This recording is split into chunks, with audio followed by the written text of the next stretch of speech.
Hello and a very warm welcome to the Bharata First podcast. This is Frank Rausan Pereira doing a reading of C.Raja.Gopalachari's Mahabharata.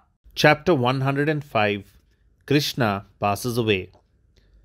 Krishna ruled at Dwarka for 36 years after the Kurukshetra battle was over.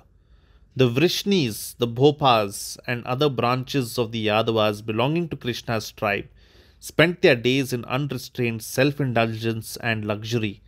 They lost all sense of discipline and humility. Once some rishis came to Dwarka.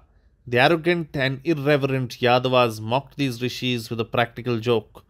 They dressed up one of their young men like a woman and presenting him to the revered guests said, "O ye learned men, tell us whether this lady will have a boy or a girl." The rishis saw through the irreverent joke and said in anger, "This person will give birth to a mace, not a boy or a girl, and that mace will prove to be Yama to your tribe and destroy you all." The rishis departed after pronouncing this curse.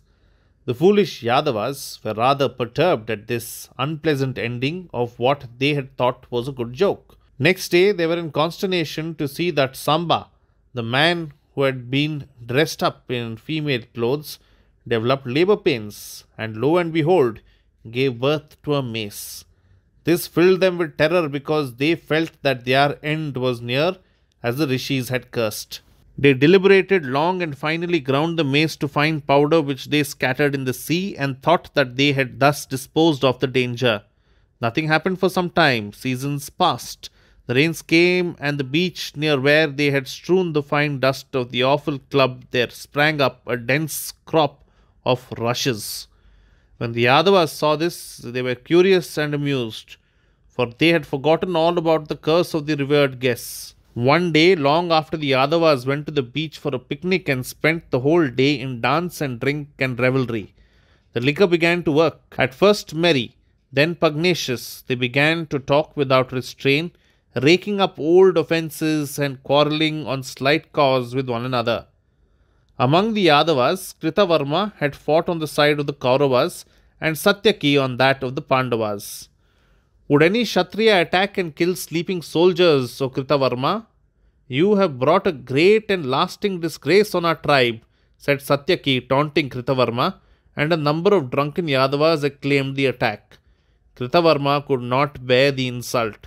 "Like a butcher you slaughtered the great Bhurishravas when seated in yoga after his right hand was cut off, and you, coward, dare to taunt me?"